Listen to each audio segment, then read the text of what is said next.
2 hours, 2 networks, 1 night. We got a title change. We got Walter and Matt Riddle, bruh. It's the NXT After Show and AfterBuzz TV, and it starts right now. You're tuned in to AfterBuzz TV, the ESPN of TV talk. Now, let the buzz begin. Okay, a little blend there. Yes, we don't need that other one. Yeah, I know, right? That felt like they played the bare minimum. Yeah, contractually obligated AfterBuzz theme song. How's everyone doing? It's my boys, me, Flobo Boyce. It is NXT After Show and AfterBuzz TV, giving you high quality wrestling coverage. Huge show today. 2-hour NXT, first time ever.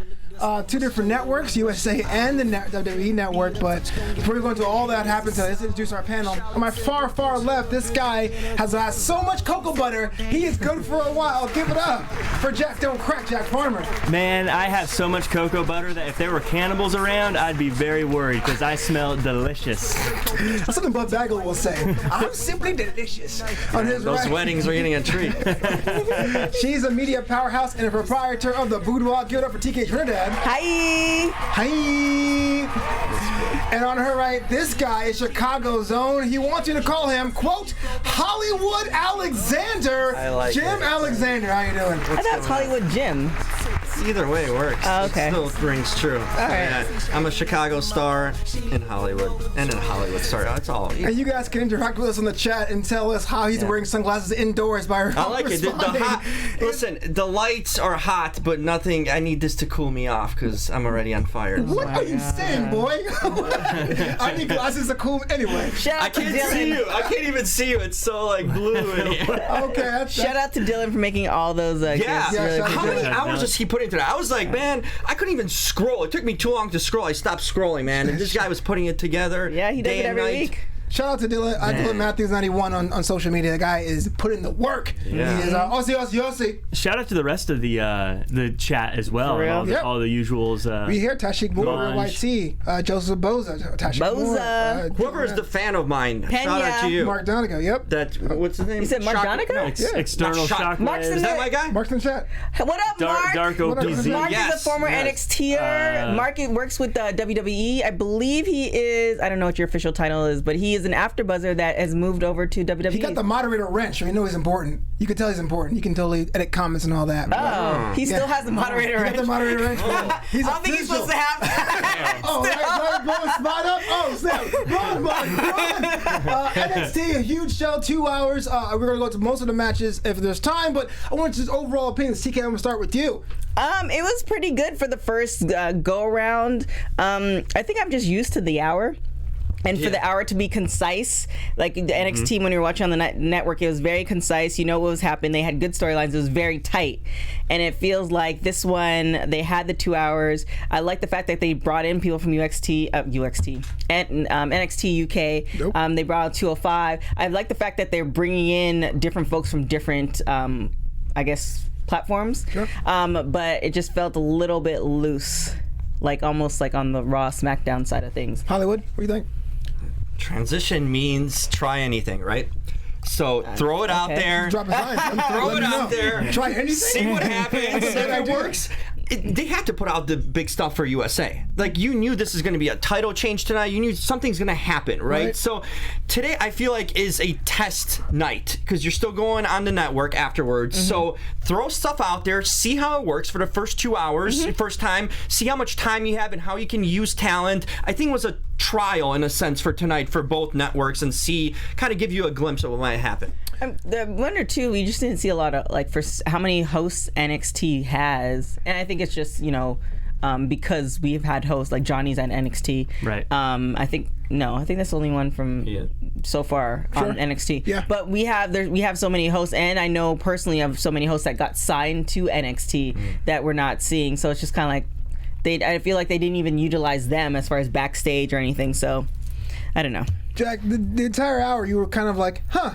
And Not then he blown yawned away. at the end. And he did Yeah, on the well, end. So. I'll say this. This is obviously a historic night for WWE, for NXT, and all the people on it, and it's amazing that they get to be on USA. But- to me, this show felt a little lackluster. What did you want, Jack? It didn't TV. feel like, I felt like a lot of the matches weren't as exciting as I thought they were going to be. And maybe this was my fault. I came in expecting a takeover level style of show where they tried to blow people away who were coming in to see this debut of a show, and a lot of the matches didn't feel that way. They felt like they would be seen on a SmackDown or a Raw. Can I ask you a question though? Have you ever seen a SmackDown and go, "This is a pay-per-view quality SmackDown," or you just say, "Hey, look, this is an episode of SmackDown that's really, really good"? The first SmackDown ever, yeah. For like a pay-per-view, the corporate ministry the back in '99. That felt like when it's a debuting a new show. I mean, Yeah. even SmackDown moving, they're getting Brock Lesnar to face Kofi Kingston for the title. They're doing big things, and on paper, like I like Dream versus Roderick Strong. I like both those guys, and they've had a great match before. This match today didn't feel like it was a special match, though, and a lot of those matches just didn't feel special. We had people, Aaliyah versus. Xylee, two people who I don't think I've ever seen win before on this show. We've had Leo Rush returning, which was cool to see against Lorcan. Take all the matches that we'll get to them, man. that were just like kind of. Thanks for breaking down the whole show. Good night, everyone. No, we haven't seen that. I'm just saying overall that it didn't like. Where was Adam Cole? Why didn't you have a match? Tonight was about introducing characters. There was a lot of people on USA Network that never turned into the network to watch NXT. It's a different audience than Raw and SmackDown. So for tonight this is who Adam Cole is, and it showed little vignettes, little storyline pieces. Tonight was about introducing to the mainstream public of USA, casual wrestling fan that doesn't watch NXT on a network, to kind of give them the glimpse of that. I think the matches itself are usually higher quality for NXT, but today they took a backseat in turn for the introduction of the characters. Stories. Yeah, but even stories that, needed to for be the introduced. USA Hour, all we saw we saw the 4 women in the women's match, which was great. And that was our first match of the night. And then, which was a great match. Was great. Yeah. And then Dream and Strong, and then a little tease of the Undisputed Era. But outside of that, who did we see? Like, a lot of the people who were we saw a lot of actually happened after they switched to the WWE. But that's who they want to push. That's who they want the mainstream audience to know about. Adam Cole, the Undisputed Era, the women's division. Who's in the running for that? I think that's what they brought in their main kind of attraction. I felt like that should have been the second hour in a way. The first hour on USA. Riddle should have been in the first hour too, just to attract the UFC audience. Like, you know what I'm saying? Like, yes, I get the stories, but sometimes, like, it's one of those things where you watch like a comic book movie, right? And the first movie is like all the action, and then the second movie is the origin story. So it feels like we should have gotten, yes, the story of some of the folks who if you're new to NXT, you don't know, but the action's what's going to hook you to watch next week. Right. And I should say, and I don't want to dive more into anything else that happened on the show. I like all the people that were on there. I liked a lot of things that happened, but as a show that was supposed to be a brand new show debuting, it didn't have the spark that I was hoping for personally. I don't quite see it that way. I understand the evolution versus revolution, but we'll get to that through the matches, why I feel that way. But the number one match off the rip, number one contenders match, fatal 4-way for the women's championship, currently held by Shayna Baszler. So we had heel Io Shirai, Mia Yim, Bianca Belair, and Candice LeRae, with Candice coming out on top. TK, a resident women's wrestling expert, thoughts about the match? I mean, I've said this before, Candice is an indie girl. She's put in a lot of work. When we had Bayley on the show, she was talking about Candice, how she's excited to see Candice on WWE. So I'm just hoping. Well, yeah, everybody who's watching this has watched NXT, so this is not new. But for new folks, I'm just hoping that they explore her storyline, and she has a really good storyline, because that's what's gonna bury her. Because she might, yes, everybody looks different, but if you're just going based off a look, she'll just be another blonde wrestler. So I'm hoping that they give her a really good storyline that you can sink your teeth into. Fair. There's a good storyline. She put over Gargano for all this time and carried him. Yeah, well, I would say carried him. I mean, she was there as a But here's the support thing, person. who else would you have had win this match? I mean, we've seen all the other matchups already. True. Absolutely true. We've seen it. Right. So this is the fresh, new kind of thing. We haven't seen Baszler against Candice LeRae, and they've been pushing LeRae for a few months. So this hasn't been an overnight push. This has been kind of a well-paced push that's been built properly. And did you see her beating Mia Yim, though? Yeah. I never thought Mia Yim was anything. I think her push was kind of unnatural in a lot of ways, because she came out of she was jobbing for such a long time, then she had a quick rise to the top, and now it looks like it's slowing to go backwards again. So I never thought of her as like a serious contender, but LeRae fits for and at some point Baszler's got to just move to the main roster, because she's running out of people at this point. It's becoming stale with her as a champion. Yeah, but here's the question that I love answered by the folks in the writing room. Are they catering to us, the people who watch NXT before it became on USA Network? Or are they catering to the new audience who are wrestling fans, but they're not going to invest in the network, and this is NXT? This is new to them. I will say this: the visual image of Candice LeRae and Shayna Baszler in the same frame was like, these are polar opposites. I can see he was a good person. I love that. Yeah, exactly. I love that, and I agree. I think LeRae was the right person for all the reasons already said. Visually, especially, I thought that just looked great. I am a huge fan of Io Shirai, so there was this part of me that was a little like, my pick didn't win, but it was the right move. Look at him smile. It's like a Mandy Rose reaction for Io. He's not on the show at all. I would say that's something, when we talked about the spark earlier, that's something they got right. I thought they came in. I loved the Triple H intro going right into Io Shirai. That was something that I think if you've watched wrestling in the past, if you were someone who was a displaced wrestling fan and you were flipping through the channels and you saw that, you would say, this looks different. She looks awesome. The music's awesome. Her style's awesome. I thought that was a great way to start it. I thought this was one of the best matches of the night. Okay. And I agree with how it ended. All right, so from the best match, the next match was Sean Maloof against Cameron Grimes. Your favorite wrestler. We talked about him last week right here in this very, very show. Yeah. And his top hat, getting the victory. Jack, tell me all about that one. Yeah, I don't know. Axl Rose, your guitarist, is here. We found him. He's not Flash. Stop saying he's not. Man. He was frosty last week, looking like a cowboy stripper. Why are you so mad about Cameron Grimes? Cowboy stripper. I like that. That's a good one. Sean Maloof hasn't really won a match I can remember NXT. Jim Alexander, I know the idea is introducing new characters to the audience. Can you get a new character in the eyes of the audience, get them quote unquote over if they're being defeated in less than 6 seconds? No, because they lose all credibility. I don't care. It's a waste of a gimmick, you know, because you're building up to something, and when you lose that quick, when you get jobbed out, that you just can't have credibility. There's no way when you lose in 6 seconds you can sell me on this one like, well, he's gonna come back next week. You know, like no, you can't unsee that. That's a bad loss. Had he lost in a 10-minute match or so, that gives you a different feel for it. It's like, oh, hard fought win, whatever, they went at it. When you get squashed like that thinks right away it's like a jobber. Yeah, even if you're a main event guy who gets squashed by a Goldberg, it's hard to overcome that. So when you're a guy who's hardly ever seen, who gets squashed by a guy who's only had a handful of matches, that's done. Not good. Yeah, if I ever lost a fight to a guy in leather vest, please say me. Mark Donica, with the wrench. What does that mean? He's the maintenance guy? He's the moderator, yeah. The moderator of the chat. He said everybody needs moderator of a chat? Evan had one too. Yeah. Evan has one too? Yeah. Oh, everyone needs to go back and watch Dunne versus Ruiz. Yeah, Ruiz. We'll get to that. Yep. It was a good match. It was actually one of my favorite matches of the night. Yeah. But before we move on, Jim Alexander, since you were complaining about the promo on Monday, can you tell the world where they can find this AfterBuzz show and other AfterBuzz shows? Well, you can buy cocoa butter. Demoted. No. We ain't selling cocoa butter right now. We are selling subscriptions to the NXT After Show. You know that button up there. While I was recovering in Chicago, you guys were subscribing constantly. So keep on doing this. Support this new crew. This Heel Beto or Jim Beto. Man, he runs this show. We need subscriptions. We need you guys in on the chat, talking about it, making us the ESPN of if you have to ask, TV talk. You're demoted. You can't. I mean, you know our tagline? How long have you been here, Jim? Listen. Listen. Look at all you nerds out like, one day, like, next Monday. No. Jim does talent over. Hey, try to put your talent over. It didn't work out. I'm sorry. No. This ESPN thing. You know, we're ESPN of TV talk and of every talk of NXT talk. Oh my goodness. All of you in a car, pull over right now. Go on iTunes, subscribe, and leave us a 5-star rating. I mean, you started strong. Yeah, man. Listen, I've been out of commission, okay? I've been. Sure. No, we don't want excuses. Hey, we just want results. Performance anxiety happens a lot. This isn't heel, North American title match. Roderick Strong against Velveteen Dream. Draped in gold. Jack Farmer, tell me how you feel.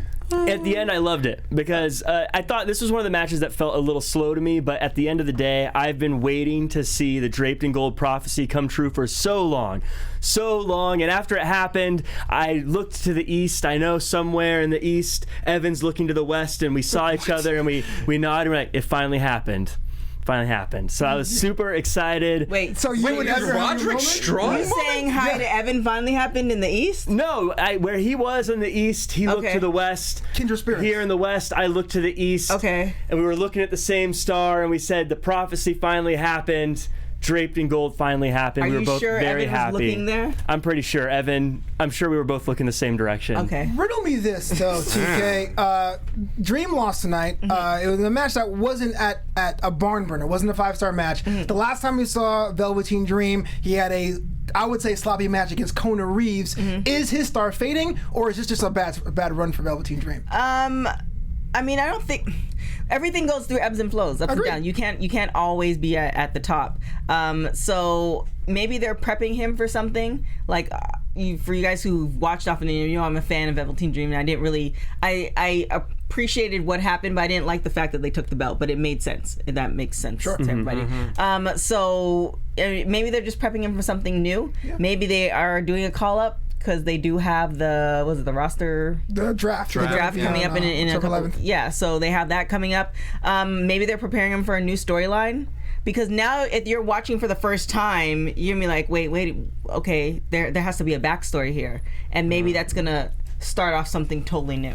I think he's going after Cole. I think that will be his Makes transition to sense. Adam Cole. I don't see why not. Yeah. He doesn't need the title. He's so over. He can yeah. cut promos. He doesn't need the title. The title is just an everything. accessory for him. Honestly, like, this guy is so over. You don't need to sell my title. Roderick Strong probably needs a title a lot more than he does to get over. But Velveteen's Dream is already a made branded guy, so he can jump to the main roster, and he I have a think shirt? will do well. Many- And he can stay at NXT and challenge Cole. You have so many options with him because the guy's good. In that sense, he sells himself. Oh, absolutely. I was just, postulating here. Yeah. We had Pete Dunne. This is actually the Yes. second hour that was on the network, so you had to switch over. Pete Dunne takes on Arturo Ruas in a match that was kind of interesting. I liked it. It was one of the most solid matches of the night, but we haven't really seen Arturo before. It was a curious decision putting it in the second hour. So, Jim, I want your thoughts about this. You have Pete Dunne, he's established. You have someone who isn't on TV as much. They have a great match, but they decided to put it in the second hour instead of the first for the most part. I don't think Pete Dunne should be fighting guys like that. Pete Dunne should be challenging Adam Cole on the top. Like, we've seen Pete Dunne, I mean, if you're watching UK or not, he's been around even NXT for a long time. Yeah. We're talking about him and Tyler Bate when they put on that show in Chicago on TakeOver a couple of years ago. I mean, this guy needs to be already pushed to the top, because I feel for him to wrestle guys like that doesn't do anything for him. He was billed as this manic kind of bruiser badass from the start. Let's see him unleashed fully. He can be easily the top heel on NXT. So I don't know why he's being pushed to a second hour fighting some scrubs. Put him on top. Put a scrub Jack. Yeah, I agree. I think he is a huge star. I think the only thing about being a heel is I think people like him too much. But that's a good point. I thought it was a good the match itself was good. The problem was that we all knew Pete Dunne was winning this match.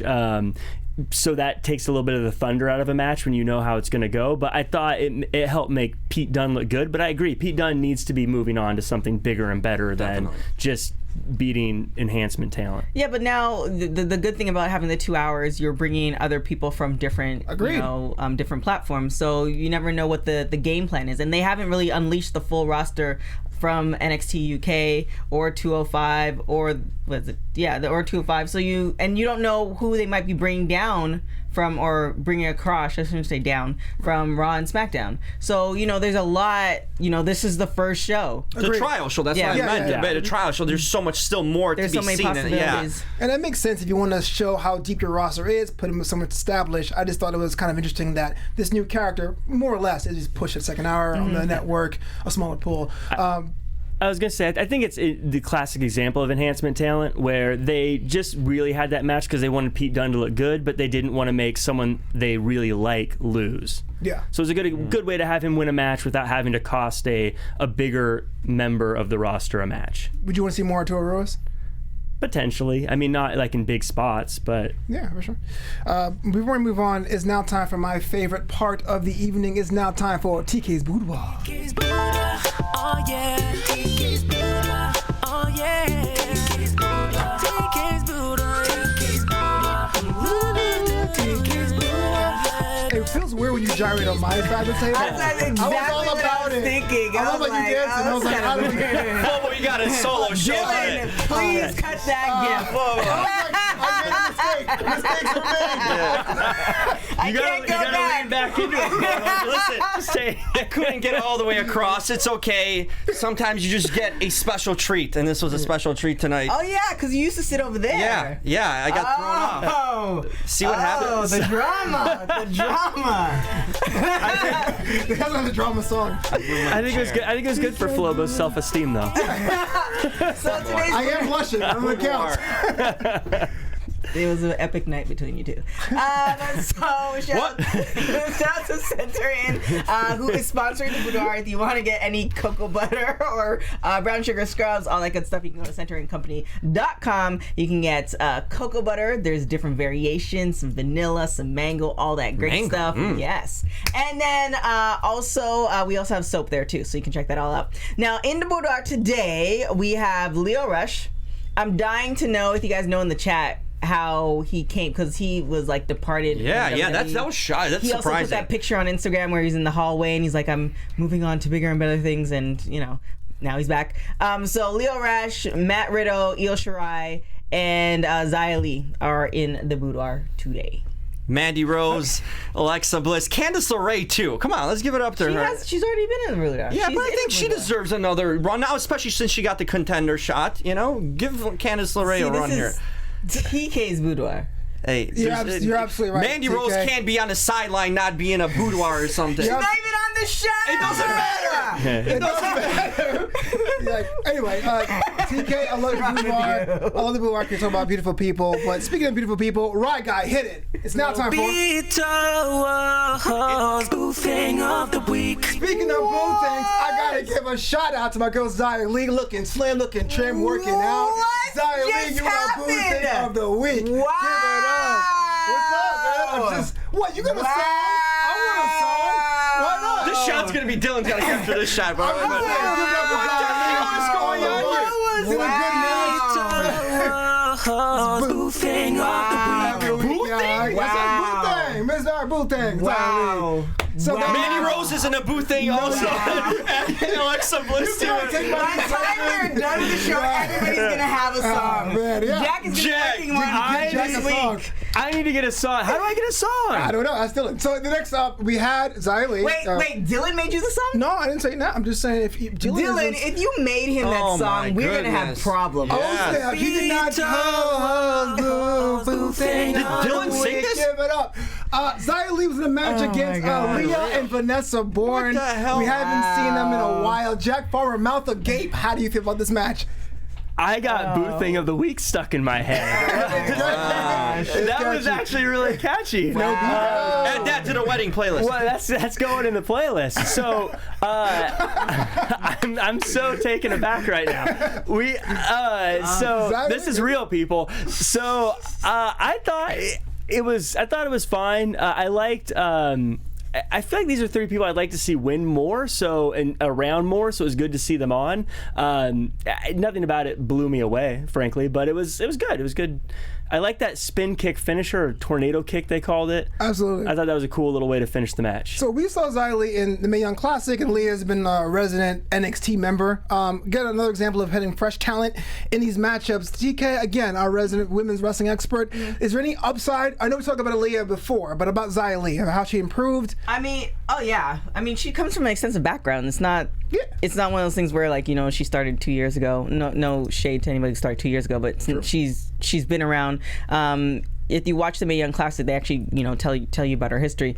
The good thing with NXT being on the USA Network, we might be bored or annoyed or just whatever of Aaliyah, but she might gain a new audience that might Absolutely. push her to another level. Do you think that it would be regardless beneficial? of what we or people think of her talent. It's a very good point. At this point, though, would you keep her with Vanessa Bourne as a unit still, or would you try to separating them and reestablishing them as single? It really just depends on who's in the back writing. Fair. Like we just need a really great, like, no matter what, everybody on this table has a story. True. Everybody in this world has a story. And a theme song. And Not all of us. everybody in this world has a story, and the thing that makes one story more interesting than the other is just how it's being told. Yeah. So it just really depends on what they decide to take from her story and how they decide to tell it. Fair. That's a good point. Good points all around. I'm a fan of Xylee. I've been following her. I didn't even get a point here. Thanks, no, Flobo. there was good points so forget far. about it. My question for you then, Jim Yeah. Alexander, because you get a special question. Okay. Jeez. I lost where my question. Xylee, you're wait, boothing. I gotta go with No. it. Yeah. Trini Boy, yes, I did get my boudoir from Christian's Closet. However, Christian's Closet and TK's Boudoir are on two separate shows. Listen, that And closet's if getting closed real If soon. we were on the same show, I wouldn't have disrespected Christian like that. That is exactly Disrespected? what is happening.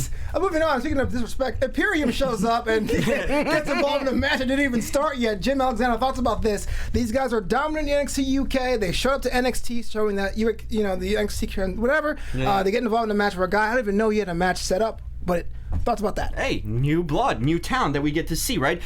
Not many people watch NXT UK. That's a hardcore fan base right there. Yeah. So you see them, they're fresh to NXT even. We're talking about new NXT viewers potentially with USA Network. Now we're getting newer viewers that are coming in from the UK. This is brand new talent in a lot of eyes. So you can do a lot with them, because they're untapped potential. They have tons of potential here with NXT. I like that. I like the new influx and what they can do without it, because they have a clean slate. How do you feel about Kushida getting involved with them, though? What about Kushida? I mean, did we think he would eventually get up to the main event level? I feel like he's kind of becoming stale and Already? yeah.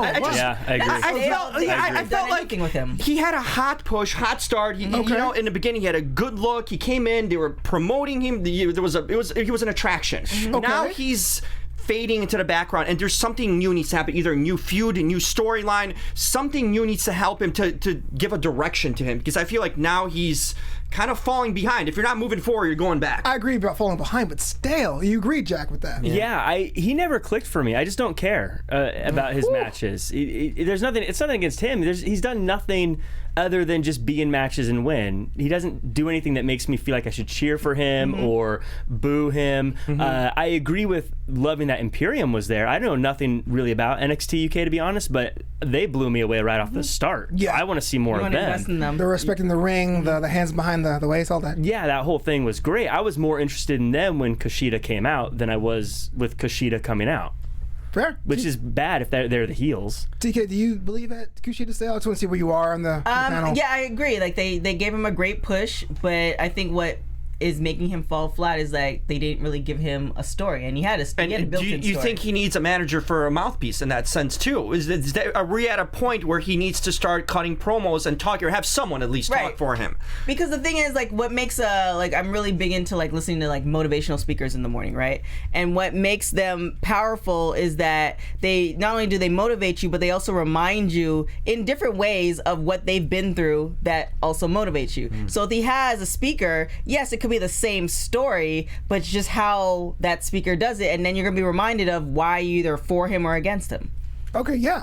I like Kushida. I like Imperium. I'm not sure what this was supposed to establish. I hope it's not a direct storyline, because one guy against four, it's going to be very, very quick. But yeah, this is going to be opening up another storyline. I'm all for it. Yeah. Imperium on They both seem shows. awesome, actually. Yeah, I mean, they don't have the best merchandise, but I would do like to support them, watch their videos, share, tell your friends Don't about you have them. merchandise? Not for Imperium. Don't you have merchandise? I have merchandise. Oh, yeah. Yeah, right here. Call me the man. Available at Flobito.com. right. Flobito.com. Yeah. Yeah, that's it. That's the one. Yeah. See how that works? I just, pass it to you, and it's teamwork. Yeah, I'm all about teamwork. Makes the TK. dream work. Yeah, sure. Yeah. Sure you are. Continue. Wow, the shit. All right. What? Now I'm getting jumped out of the show, Ryan. So the number one contenders match had Oni Lorcan's putting the work in against a returning surprise Lio Rush. I was blown away. I had no idea. Jack Farmer, we were talking about Lio Rush months ago, how he had this chance on Raw and it didn't happen. Amazing run. This was the biggest shock of the night for me. I figured he was done with WWE. I had completely written him off of ever seeing him again, but this was personally my favorite match of the night. The way he gets that height on that frog splash, the mix of a lowdown and a 5-star frog splash together, because he does the move, but then he also bounces so high. I was really glad to see him. I'm a low down guy, I can't lie. I'm a big D-Lo mark. You're a what down guy? Low down, the D-Lo move. Not down low, TK. Stop being all weird about that. I fell in love with Lio Rush like maybe a year and a half ago when I saw him jump off like the top of a ladder into the ring and did some flips and stuff like that. He's just an amazing wrestler. And Dylan said in the chat what could have possibly happened is he was still on contract, and almost like Sasha Banks, they just kind of wrote out the contract. He felt like he felt the wrath of it. He wasn't on TV. He couldn't do much, and he was either, okay, I'm gonna ride this contract out, and I don't want to do indies because some people are like that, or somebody, a mentor said, hey, look, just go and apologize, and he apologized to the right person who probably believed in him in the first place and brought him back. That sounds, thank you, Dylan, for that. That sounds like plausible, like what happened. Absolutely. Jim, just thoughts about Lio Rush before going to Oni's side. He's back where he belongs, right? That's where he should have been from the start. NXT? He fits the mold. He can work with a lot of guys on this roster. Bigger too. His style works. He can do the mic. He can look good on the mic above some of the others here, because some of them aren't as polished. He never fit in on a main roster. I don't agree with that. He had a good role on a main roster, but he just doesn't fit in. He's too small. It's just simple as that. I don't agree with that either. You can't have someone like that try to get over in a match him on a main roster. Strowman, where like Strowman was chasing him and then he did a backflip over him, just entertaining wise. But he's better than just being like a gimmick, right? In that way, but he wasn't just. I agree with that. He's better as a wrestler. Actually, put him in a ring and see what he can do. But he wasn't just a gimmick. You had to you have to be an athlete and a wrestler to do that, and they just didn't give him the chance to showcase all that. I don't know. Doing spots is not getting really. It's hard not to do spots if you're a manager, right? That's your job as your role. They didn't bring him up as a wrestler. He's where he belongs right now in NXT. I think that's where he can really break out if something on this roster. If he can't make it here, he should be in that hotel and just chilling, waiting till the contract expires. I agree. I think he'll do better on NXT, and that's not even a put down in the he's not good enough for the main event roster. I mean, whether that's true or not, I don't know, but I just think NXT is going to fit his style a lot more. Yep. He'll be able to have those faster paced matches, and the truth is the size thing is an issue, and he'll have people more his size that he can have more matches with. What's up, TK? I mean, we have Cedric Alexander, who's on the main roster now. True. Cedric's bigger than Leo, Yes, he's way bigger. We had than Leo. Enzo, who went from the main roster to 205. Like, I mean, it's you have oh my gosh, I just forgot his name. A sideshow act. Enzo's it's a difficult example, but TK's right. I mean, wrestling is beyond. You do have smaller people who Rey Mysterio is the really only original because he had so much storyline and skill set. Like, he's just a unique talent. That's why he broke through. But they also offered him the opportunity to do that. True. But he came in at a time to where he was such original, even in WCW. You know, he just came at a different time, different place with a different lineage. For Lio Rush to cut it in today's day, I know there's smaller guys. I mean, you don't have the days of giants anymore, right? But still, he just never fit in. You couldn't find a great opponent for him. He couldn't work a match like he can in NXT potentially any week, and he's got multiple storylines available to him. They didn't really, when he was on Raw, they didn't really give him an opponent. They didn't feed him an opponent. Who would be an opponent? He was a talk piece. It was hard to be an opponent if you are managing someone. Right. True. Yeah. They put him in a bad spot. It's hard to be a manager that like him and then suddenly make the jump to singles competition. We haven't seen him in singles. That's the whole point. We needed to see him in singles first to know what he's like. Exactly. The reason why is we don't know how he would have been on the main roster because they didn't give him that chance. However, the little stuff I feel that we saw was good enough where it's like if they gave him a storyline, I would be for it. Yeah, I like. But it's only a matter of time. Sure. He's back now. Hopefully, he's learned his lesson. He pleases the right people, and it's I definitely think that we're gonna see more of him just because he's just such a talented individual. On NXT, I don't think we need to see him on. Real talk, if he long as he doesn't wear those weird vests with no shirts, I'm fine with it. That was kind of weird for me, but it's a fantastic talent. Can go, can talk. Helped out Bobby Lashley through that slow period in last spring. Right. So hoping the best. But he gets to win #1 contender for Drew Gulak's title. But Oney Lorcan did acquit himself pretty well. Not really flashy or anything. But Jack Farmer, do you think there's still a slot for people to latch on and connect with Oney Lorcan? I think I see him more as a tag team guy. I like his tag team. Yeah. I think that's great. On his own, I don't know if he brings enough as a singles competitor, just because he doesn't have enough character. To me, he doesn't stand out enough. He seems very bland compared to a lot of the other people on the roster that do have a lot of character to add. Yeah. But I like his tag team. I think he's good to be on the roster, but I wouldn't do a whole lot of singles matches with him anymore. I see this as a Lance Storm fan because Lance Storm can be seen as very, very boring, but he's technically proficient. Not comparing skill versus skill, but I do Lance think Storm is the greatest of all time. fair. So I'm not going to argue that. I disagree. I'm not going to argue that. But is there an appeal for being like that kind of straight up, no chaser kind of? I'm just going to go out there and put your head in a headlock and call it a day. There's other people who are better than him at that anyway. I mean, Gulak's better than him at that. So if you already have Gulak, why would you need another one? Got it. What? Fair. That dude looks like he's 150 years old, okay? He looks like he's at a bar. Wow. Like, you'd find him in an Irish pub, just sitting there. He does not look like a wrestler. Granted, he can work in the ring. I won't take that away from him. Kevin Owens doesn't look like a wrestler. No, he does not. Kevin Owens is a star, though. That's the difference right there. I mean, he doesn't look like a wrestler. That was the point. But here's the thing. This guy doesn't look like a wrestler. He looks like an old uncle, and he's just Shout out to boring. old uncles. Boring, Yeah, boring looking, boring in a ring, solid in the ring, but boring.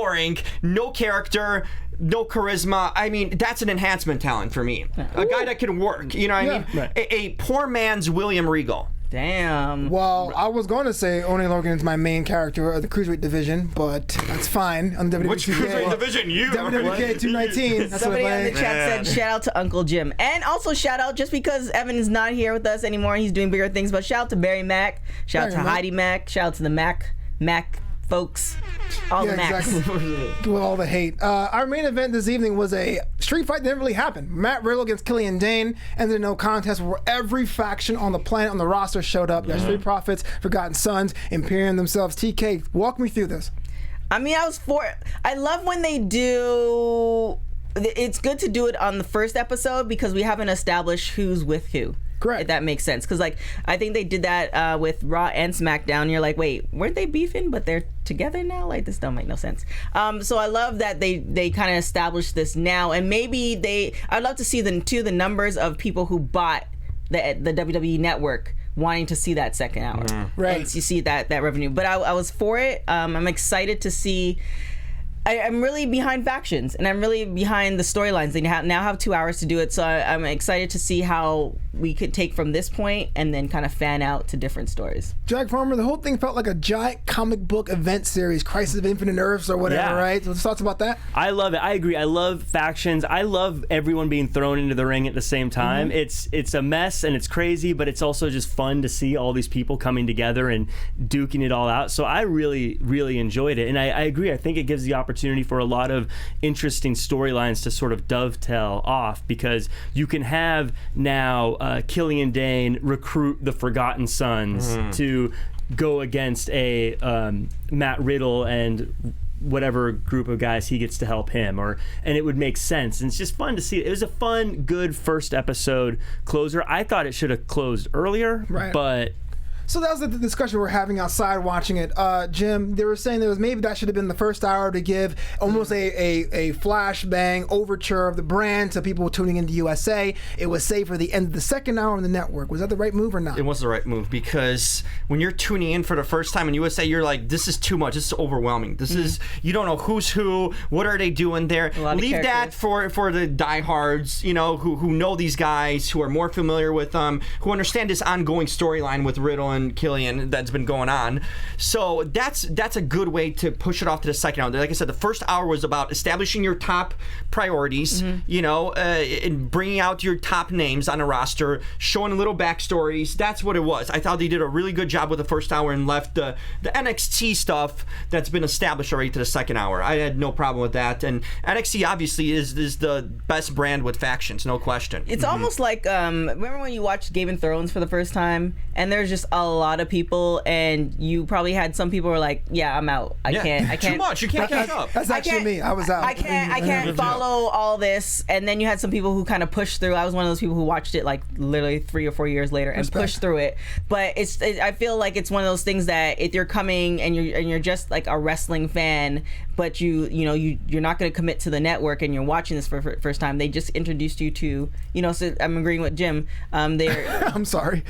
You sound like so sad. You're like, I'm agreeing with Jim. I'm not. Didn't you just give Flobo a hard time for doing that on Raw? Yeah, she did. Listen, it all comes full circle. Everyone's going to agree with me. How Flobo did it, and Flobo has completely changed. If you follow us on Twitter, and you see the what people are saying, Flobo is no longer Flobo. He's like what is it called? Jim Beto. Like, he's a totally different person. He's no longer the Flobo that we once loved. This is the new Flobo. This is a new era. Flobo. We talked about the new era, the new generation, the new Flobo. I'm a natural face, dang. I'm a role model. No. He's the damn mayor, and he always but you will come be. out with a song that none of us heard of. That's the one. Exactly. Of the week. So Jim Beto. What? Terrible. That is so cool. I'm so jealous.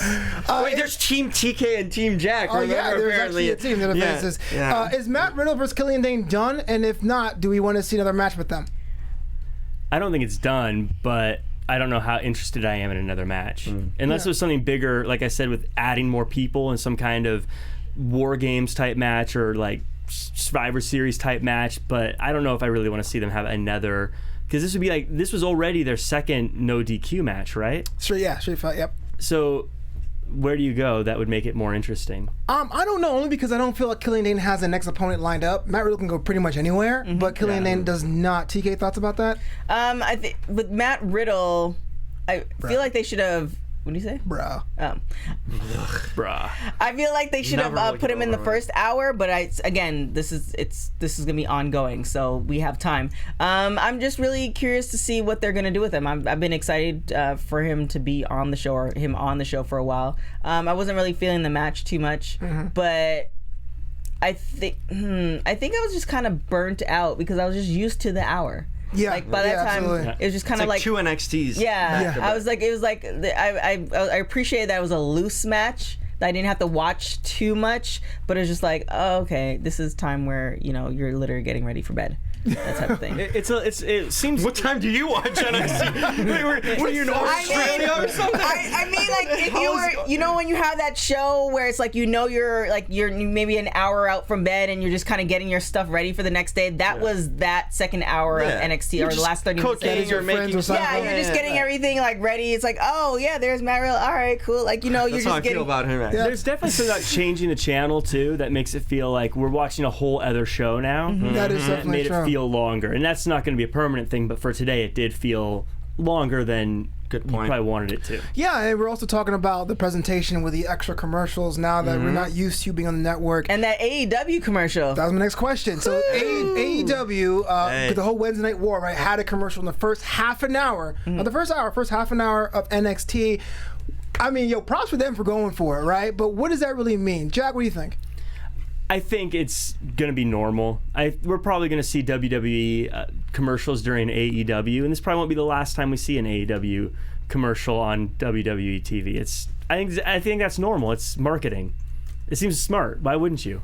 Yeah, I just feel like you must be at home thinking, oh man, this is going to be the best NXT ever. If you're like working in Stanford and then the competition buys time on your show, you must be Thank like... goodness it was in the first hour, because TK would have been doing something else in the second hour. But listen, it was elite, okay? Yeah. It was an elite move, an elite place, big time move. I feel like those shows are going to be so parallel to each other, and so like even the visuals of it, like when I see a promo for AEW and I see NXT, the look of it, even the presentation is so similar to it in the same way. I think these shows are really, it's not WWE versus AEW, I think it's NXT versus AEW because of the feel, the style. So it's going to be a legitimate slobber knocker, as JR would say it. Slobber knocker. I mean, it's gonna be fun. It's gonna be interesting. I have a feeling WWE probably knew what was happening. Maybe not. Like, they when you're on the top, you don't want competition, right? So now you have a little bit of competition, but it's gonna make it interesting. I think it's gonna push people more. And Brandy did say in an interview that bring on all the smoke. She's ready for it. So. Oh yeah, I mean you got to go. If you go right after the top brand, you got to deal with it. Takes back there's no other brand to go after. What about USA selling out commercials? It's like, yo, we can do this sometime. Let's do it. Come on, let's do it. It's not selling out commercials. It's business. If they're like, okay, this is the spot that's available, and AEW gives the money for that spot. Right. There ain't no loyalty. If there's anything barring, something that's gonna fall back on USA are probably pitching them against each other. Like, let's get them putting commercials on both. So we can keep jacking up the prices. NFL. There are contracts you can do to say, hey, this sponsor can't be on this show. From my experience. But we're about time to get out of here. Jack Farmer, tell the world where they can find you on social media and other places. You can find me at jackcfarmer.com for all your DJ, MC, and event hosting needs. And you can find me at Real Jack Farmer across all social media. This is only the beginning of the conversation. It continues on Twitter. I will see you there. You can follow me on everything at TK Trinidad. You can go to tktrinidad.com. Also, I had a really amazing interview with King Batch. You guys know who he is. Really great actor, influence, all that good stuff. Really great interview with that. We also had WPW. A lot of great things happening for WPW Season 4. And also, don't forget to check out centeringcompany.com. SmackDown Live is coming to you, the Blue Brand, and I am seeing you guys actually through this. So you can see me at the Jim Alexander on all social media, realtalker.com. That's REL. Come at me. I'm back, and I'm healthily entertaining you. I'm a natural face. I'm a Flobo Boyce on Twitter. If you're trying to sell yourself as a face, you're not a face. On Instagram and Flobito.com. Please pick up a t-shirt. Call me the mayor over at Flobito.threadless.com. And until next time, buzz you later. Ciao. Our founder, Keven Undergaro, and me, Maria Menounos, would like to thank you for tuning in to AfterBuzz TV. Remember, we're not just the first, we're the biggest in the world, and we're the only destination for all your favorite TV shows. Whatever you crave, we've got it. So go to AfterBuzzTV.com and check out our lineup. Buzz you later. The views expressed herein are those of the host only and do not necessarily reflect the views of AfterBuzz TV or its owners or principals.